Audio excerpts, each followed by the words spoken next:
नमस्कार. निसर्गात ना काही गोष्टी इतक्या अजब असतात की त्या आपल्या कल्पनेच्याही पलीकडच्या असतात. विचार करा, काही जीव जन्माला येतात आणि त्यांचं संपूर्ण आयुष्यच बदलून जातं. ते पूर्णपणे वेगळेच दिसायला लागतात. हे एक मोठं कोड आहे नाही का? चला, आज आपण हेच कोडं उलगडूया.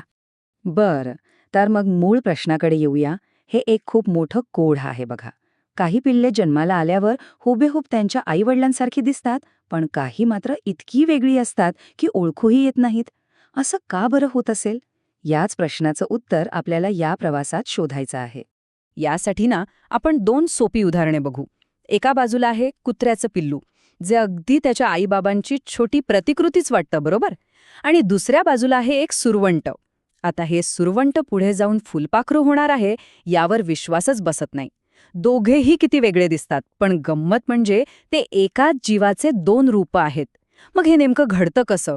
आणि हेच समजून घेण्यासाठी आपल्याला प्राण्यांच्या वाढीचे दोन मुख्य मार्ग बघावे लागतील. हो, कारण प्रत्येक जीव जन्मानंतर एकाच पद्धतीने वाढत नाही.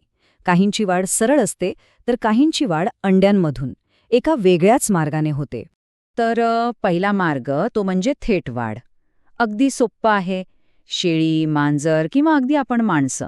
आपली पिल्लं आईच्या शरीरात वाढतात आणि जन्माला आल्यावर आपल्यासारखीच दिसतात. पण दुसरा मार्ग थोडा वेगळा आहे, तो आहे अंडी घालण्याचा. पक्षी, कोळी, सरडे हे सगळे प्राणी अंडी घालतात. म्हणजे त्यांच्या पिल्लांची वाढ आईच्या शरीराबाहेर एका सुरक्षित अंड्यात होते. पण थांबा, इथे एक मोठा प्रश्न आहे. जर इतके सगळे प्राणी अंडी घालतात, म्हणजे आपल्या आजूबाजूला तर कितीतरी मुंग्या, फुलपाखरं, कीटक असतात. मग आपल्याला नेहमी फक्त कोंबडीचीच अंडी का दिसतात? बाकीच्यांची अंडी जातात कुठे? आणि याचं उत्तर ना निसर्गाच्या हुशारीत दडलेलं आहे. खरं तर बहुतेक कीटकांची अंडी इतकी इतकी सूक्ष्म असतात की ती आपल्या साध्या डोळ्यांना दिसतच नाहीत. आणि इतकंच नाही तर ती पानांवर किंवा मातीत इतक्या हुशारीने लपवलेली असतात की ती सहज सापडतच नाहीत. स्वतःचं संरक्षण करण्याची ही निसर्गाची काय भन्नाट पद्धत आहे. तर ही जी प्रक्रिया आहे, ज्यात एक जीव जन्मानंतर नुसतं वाढत नाही, तर पूर्णपणे बदलून जातो. एका रूपातून दुसऱ्या रूपात जातो. त्यालाच शास्त्रीय भाषेत म्हणतात रूपांतरण किंवा मेटामॉर्फोसिस. ही साधी वाढ नाहीये, हा तर संपूर्ण कायापालट आहे. ठीक आहे, मग हे रूपांतरण नक्की घडतं कसं हे समजून घेण्यासाठी ना फुलपाखरापेक्षा चांगलं उदाहरण दुसरं असू शकत नाही. आपण एका विशिष्ट फुलपाखराचा, बिबळ्या कडवा नावाच्या, त्याच्या आयुष्याचा अविश्वसनीय प्रवास बघणार आहोत.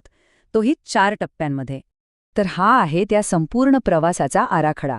सुरुवात होते अंड्यापासून, मग बनते अळी, ज्याला आपण सुरवंट म्हणतो. त्यानंतर येतो गूढ असा कोश, आणि शेवटी त्यातून बाहेर पडतं एक सुंदर, प्रौढ फुलपाखरू. चला, यातला प्रत्येक टप्पा जरा जवळून बघूया. तर प्रवासाची सुरुवातच होते एका अचूक नियोजनाने. बिबळ्या कडवाची मादी फुलोपाखरू इतर कुठल्याही झाडावर नाही, तर फक्त आणि फक्त रुईच्या पानांवरच आपली अंडी घालते. का? कारण तिला पक्क माहीत असतं की अंड्यातून बाहेर आल्यावर तिच्या पिलांना खाण्यासाठी हेच पान लागणार आहे. बघा तर, निसर्गाची ही व्यवस्था किती जबरदस्त आहे. आता अंड्यातून बाहेर येतो सुरवंट, आणि त्याचा एकच कार्यक्रम असतो, खा खा आणि फक्त खा. तो जणू काही खादाड यंत्रच बनतो. तो इतक्या झपाट्याने वाढतो की त्याच्यासमोर एक मोठी विचित्र अडचण निर्माण होते. आणि ती अडचण आहे त्याची त्वचा.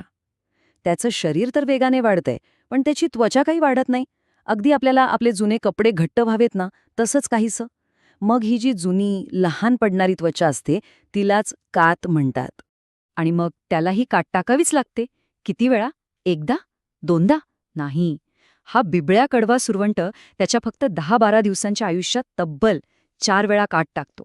आणि प्रत्येक वेळी तो अजून मोठा आणि मजबूत बनतो. आता सतत खाण्याचा आणि वाढण्याचा हा टप्पा संपतो, आणि मग सुरू होते एक शांत क्रांती. सुरवंट खाणं, पिणं सगळं सोडून देतो, स्वतःला एखाद्या पानाला किंवा फांदीला उलटं लटकवून घेतो आणि स्वतःभोवती एक संरक्षक कवच बनवतो. हीच आहे ती रहस्यमय कोश अवस्था. आणि इथेच आहे या प्रवासाचा खरा जादुई भाग. कारण बाहेरून बघितलं तर हा कोश एकदम शांत, निश्चल वाटतो. जणू काही आत काहीच घडत नाहीये. पण आतमध्ये तर एक वेगळंच विश्व घडत असतं. सुरवंटाच्या शरीराचे भाग अक्षरशः विरघळून जातात, आणि त्यातून पंख, पाय, सोंड एका पूर्णपणे नवीन जीवाची जडणघडण होत असते. आणि मग साधारण 11 ते 12 दिवसांनी तो क्षण येतो. तो कोश फुटतो आणि आतून एक पूर्णपणे नवीन जीव बाहेर येतो. एक सुंदर फुलपाखरू. जो जीव काही दिवसांपूर्वी फक्त पानांवर सरपटत होता, त्याला आता आकाशात भरारी घेण्यासाठी रंगीबेरंगी पंख मिळालेले असतात. काय कमाल आहे ही! आता हे सगळं ऐकून वाटतं की हे असं रूपांतर फक्त निसर्गरम्य बागेत किंवा जंगलातच घडत असेल, बरोबर? पण तुम्हाला आश्चर्य वाटेल, हाच जादुई प्रवास आपल्या घरात, अगदी आपल्या स्वयंपाकघरातल्या डब्यातही नकळतपणे सुरू असतो. असा अनुभव तर जवळजवळ प्रत्येकाला आला असेल, नाही का? आपण धान्य एकदम स्वच्छ करून एका घट्ट झाकणाच्या डब्यात भरून ठेवतो. तरीही काही दिवसांनी उघडलं की त्यात किडे झालेले दिसतात. पण हे येतात कुठून? डबा तर पूर्ण बंद असतो. आणि ह्याचं उत्तर आता आपल्या सगळ्यांना माहीत आहे. तेच सूक्ष्म अंडी.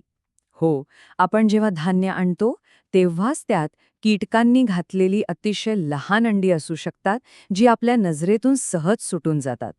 आणि मग जेव्हा आपण तो डबा बंद करतो, तेव्हा आतली थोडी हवा आणि ऊब त्या अंड्यांना वाढण्यासाठी अगदी योग्य वातावरण तयार करते.